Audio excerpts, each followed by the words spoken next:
heart attack, fast fatal heart impact, past painful scars. In fact, I blast tasteful bars and pass. I back up my actions, fact don't ask, grab reactions, jacked attack with every word, then act with class as they hear me snap. I got nothing to lose, cause I fought and felt the bruise. Now I'm not the one confused, call the shots and they produce. I ain't lost, I'm finally loose, pick a new submerged juice. I need the views to boost me to a new abuse of being used. Everybody wants a piece now, y'all can rest in peace now. You're dead to me, so peace out. Remember you're discreet now, get ready for defeat now.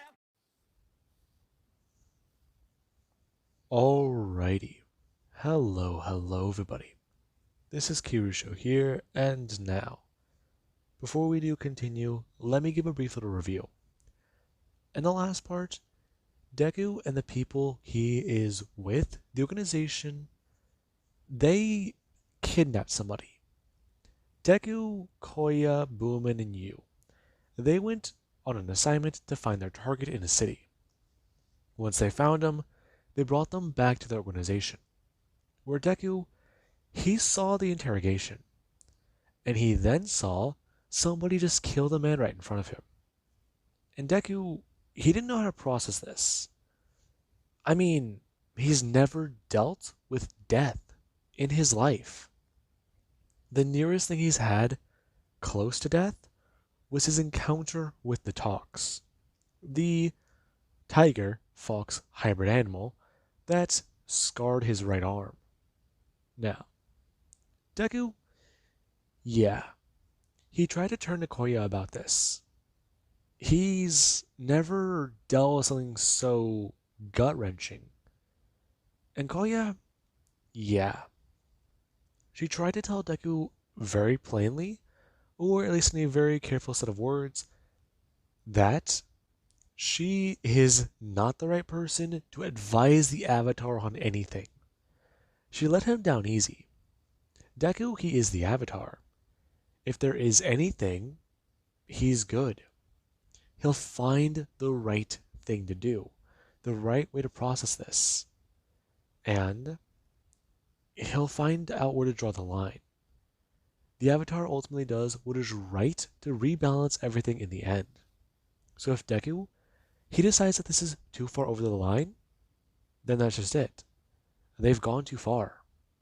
And they need to try and at least sort out what is wrong with this organization. And see if they're actually trying to do things for the greater good. Now, with that being said, Deku, he went out for a walk. And right now, after Deku's going to get to the lake, he has a lot to process. He wants to meditate.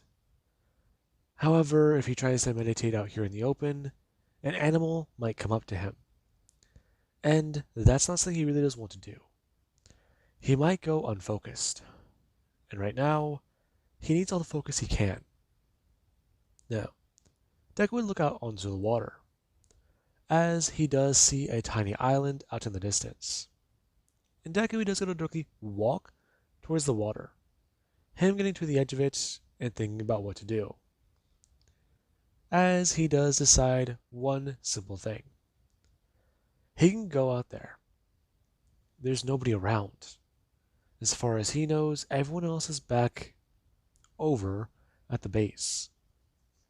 If he decides right now to just head out there, he can just say he swam. However, yeah, that place has got to be solitude. A place all to himself. Enough room to bend.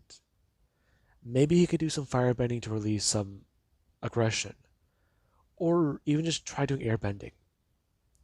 Or maybe try to relax and calm down with waterbending. Consult his past lives. Yeah, maybe that would be a better option. Now, Deku, he does directly take off his shoes, setting them down, and then going to step into the water. Whenever he does feel his pants starting to get wet, he does go to just bring up his hands, as he does start to bend the water in a way to where he can walk onto it, before he does start to bring up his hands and start to move them. As Deku, he does start to actually start moving forwards, and he does start to glide on the surface of the water. Now, Deku, he isn't moving very fast. However, it's fast enough to get him to the island in at least, let's say, 5 or 6 minutes. And after Deku does go to arrive, him going to throw out his foot and step on the land before actually quickly going to try and slow himself down, he does let his rookie land. And he does look around. Right now, it's actually kind of interesting. After taking a brief walk around the island and just trying to think and scout for animals, there's nothing here. This island's been untouched. Okay, good. Now, Deku is going to sit down and start to meditate. As we do have where he does start to talk to a few avatars. And the list, it goes a bit like this. He talks to Korra. And Korra, yeah. Thanks to her experiences with Vaatu and Rava, and even the fact that she tried to spend the rest of her life hunting down Vaatu and trying to find Rava, there's the fact that it somewhat broke her. And while she didn't do what, well, the Equalists did, try and go to extreme methods to fulfill her goals, she tried to advise Deku the way she would do things. Granted, it was ultimately against what Deku's going through, but saving your enemy, even though they're bad, making sure that they're still alive at the end of the day, that is what they would do.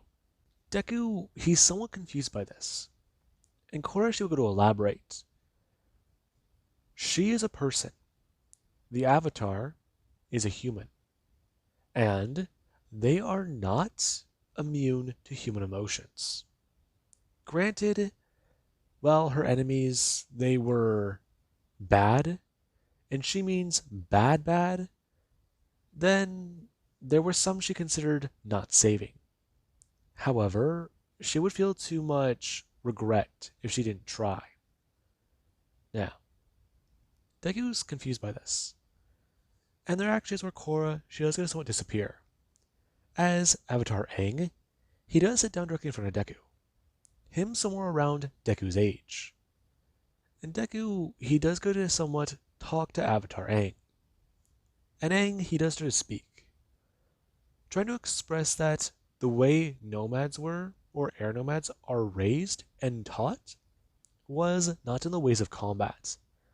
Not in the ways of fighting. At least in his time. Granted, from what he does understand from Korra, his son, and his grandchildren, they actually are people who are very strong warriors, even though they were just air nomads. They did not let his people die. And then there was this harmonic convergence, or whatever reset the avatars, or not the avatars, reset and rebalance the elements. That's something that he is still somewhat surprised about. He's never heard of it before, and it's never been documented. Yet it was possible. And ever since then, air nomads, they've been very diverse. It's because the fact was, people just started gaining bending abilities, and these people came from all different walks of life. You had anywhere from a pacifist to someone of extreme violence, suddenly gaining the ability to bend air. They used what natural skills they had to develop bending styles. And then there it was. The new ways of the airbenders, other than what traditions survived the firebenders' extinction. Now, that was something that Deku heard quite a bit about. It somewhat intrigued him. And then he actually did talk to Firelord. What was it? Not Firelord. He did talk to... Crap. I'm forgetting his name. Roku, there it is.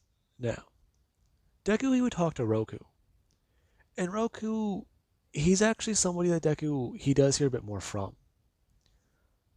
Roku, he tells Deku very simply, death is actually something that is sometimes needed for a goal, and in order to save many lives. Now, Deku, he was alarmed hearing about this.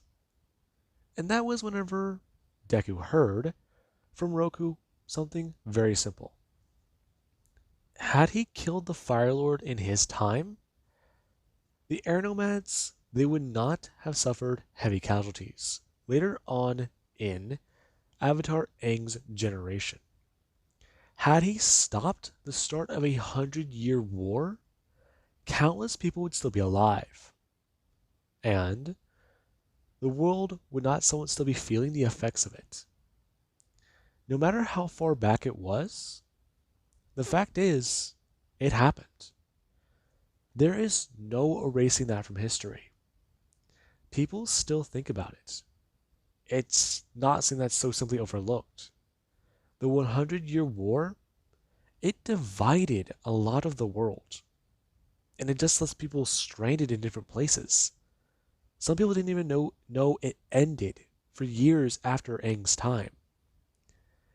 And that just shows how bad things got. And right now, there is where he does need to talk to Kyoshi, since she was an avatar who's been put into predicaments a lot like his. And Deku, hearing those words, talk to Avatar Kyoshi, yeah. He's been told by a lot of avatars about talking to this one. And right now, Kyoshi, she does going to appear. And Deku, he's surprised. She is a lot larger than people talk about. Christ, she's got to be taller than him. Is there something you need, Avatar? Yes. Hi. You're Kyoshi? Yes, I am. You sound surprised. It's just I've seen your statue, but you're not like how they describe. I understand. It is a common misconception. However, most people were not concerned about that. Now, I have heard that you had questions. You recently experienced an encounter with death. Yes. Well, that is just the problem. I don't know what to do with that. The information just came out of nowhere. Really, Avatar? Yeah. That's the problem. I don't know anything about this. I mean, I've done stupid stuff in the past. I've hurt people before. And, well, one of them I really regret, because I think the guy still might be feeling the effects of that. But I mean, this, if I didn't help and get people to get to the guy, if I just ignored where he was, then he would be alive. He said he had family, but the other stuff I've heard about him, what he's been involved in, it sounds horrible to say, but the price seems strange because you are actually able to debate it. Yes, it is. Um, so could I get your input? Hmm, I see. Well, Avatar, there is a lot I have been involved with my time as a warrior, my time as a Kyoshi warrior. And I will tell you this. A lot of the things that have been done before in the past, a lot of stuff I've been involved with, there are some that I am proud of, and there are some that I am not. Now, look at the Kyoshi warriors and the island I made. These items, ultimately, they were good. A lot of good came from them. A lot of people, they know peace on the island. And a lot, they live peacefully. They are not who they were before. Their descendants know nothing of Chin. And Chin has been forgotten. Really? Yes. He's dead. Whenever I separated the island from land and left. he died. He fell to his death in well, through the results. Really? That's it? Yes, it is. There were many more, but they are more unsavory. And from what you have experienced, I do not believe it is right to tell you of them. Hmm. So, I'm beginning to understand it from you, actually. You are. That is good, Avatar. What do you understand? I'm starting to see what you're talking about. There's a price for everything, even good things, better things. The descendants on that island have a better life because of what you did. And that's because Shin ultimately had to die. Yes, a lot more people after that, they stopped going under his rule. I believe that is how things went on the mainland. It is only what I can assume from governing the island myself. Huh. You know, I'm surprised. Usually everyone tells me to avoid you. They say that you're, well, not trying to be rude, but very violent, but you don't seem that way. Hmm. Avatar, I'm sparing you details. Oh, yes. We could talk about some of my, well, more unsavory details of combat, if you do wish. I was trained to be someone very, very violent. In fact, I did do a few things in my past whenever I was still discovering who I was as the Avatar. I was trained to do many things after all. What does that mean? Hmm. Avatar, maybe if you come to me for more advice, I will tell you. But for right now, do be aware. The others might believe that I am not the best to give advice. I am the best to consult upon these matters. Because there is a lot of death behind me. Now, Deku, he does watch Kyoshi go to fade. And he actually is going to somewhat throw himself backwards to lay down.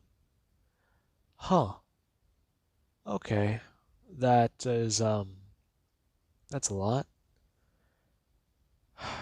Okay. Right. You got it. Now, Deku will going to stand up. As Arena is going to walk back over to the shore, he does see some light in the distance on the mainland. And he's confused. Okay, what is that? Him looking around. And he does watch as the lights, they do go to go out. After they do go to pass further into the hills nearby the base. And Deku does quickly go rushing into the water and back across. Him trying to pick up the speed and getting there a lot faster.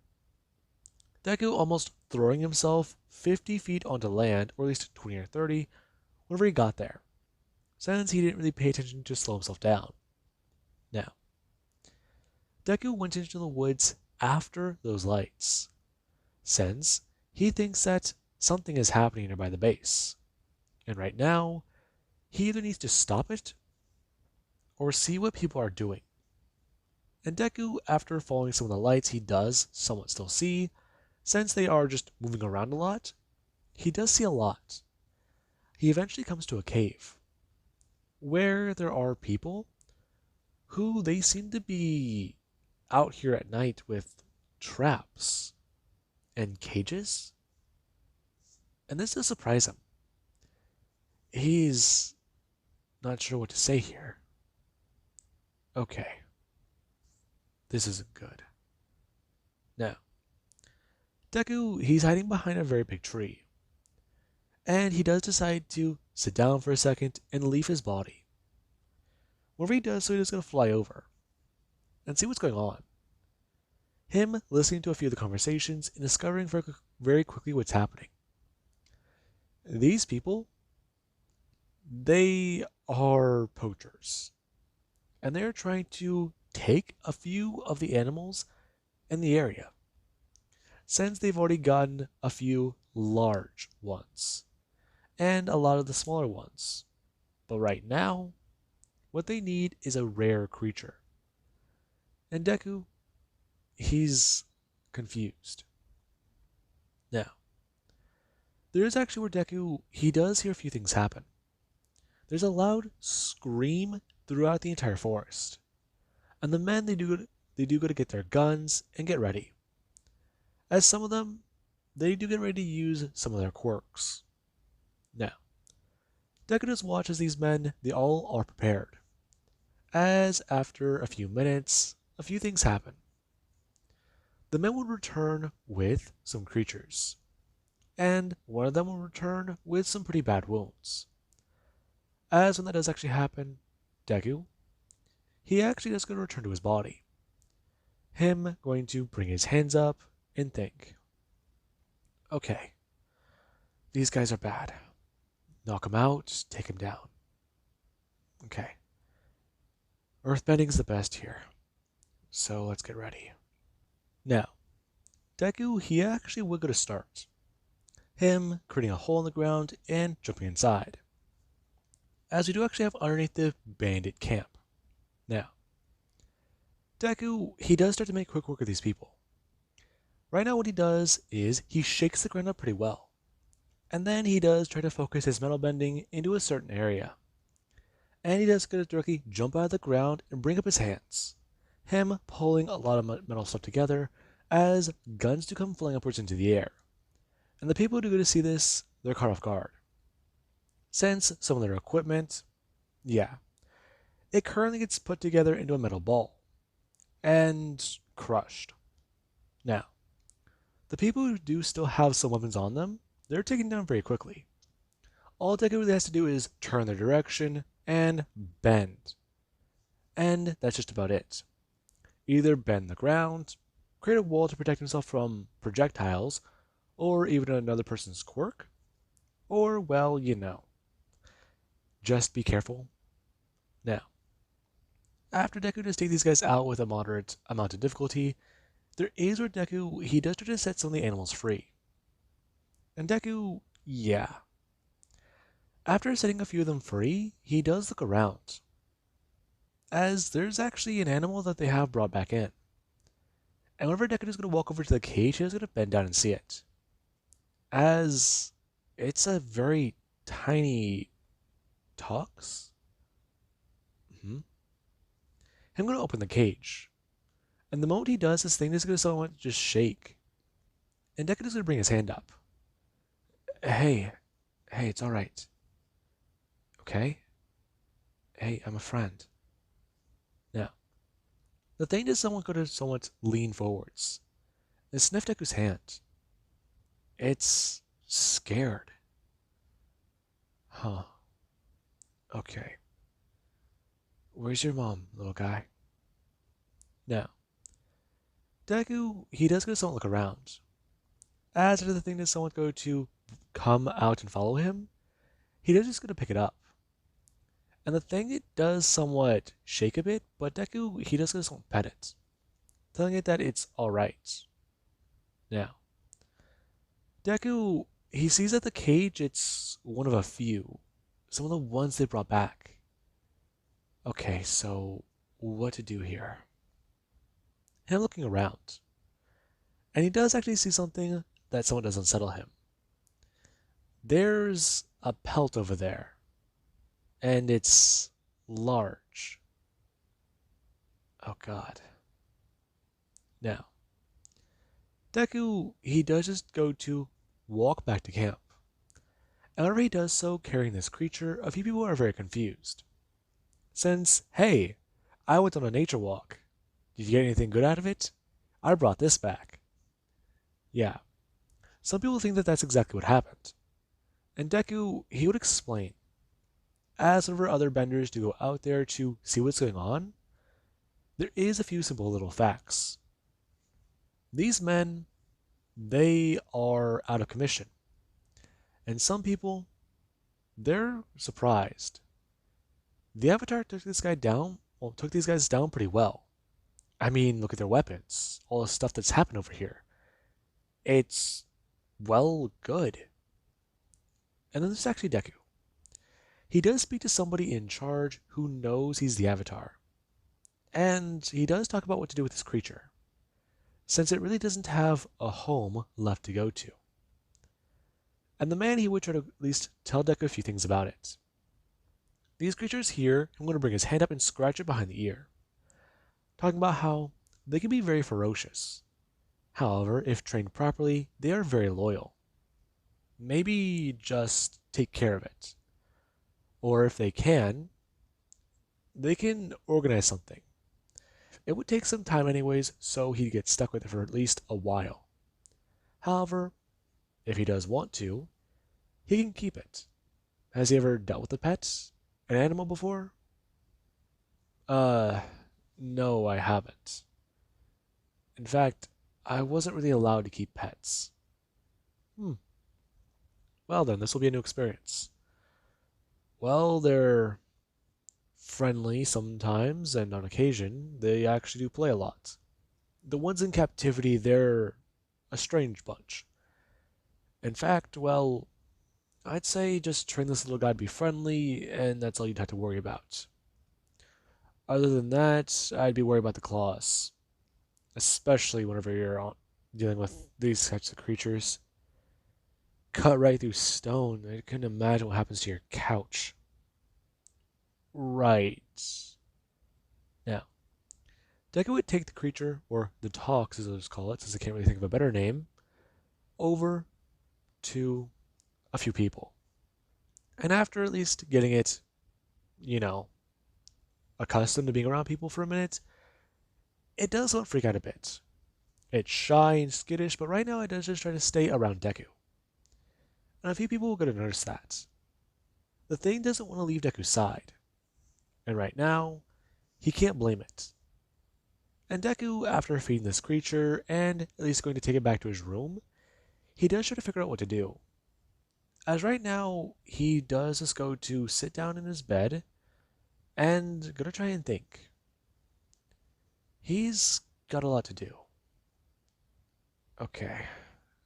Maybe... Yeah, that sounds good. Deku bringing up his phone to his ear, as the call is going through. Hello? Hey, Izuku. Okay.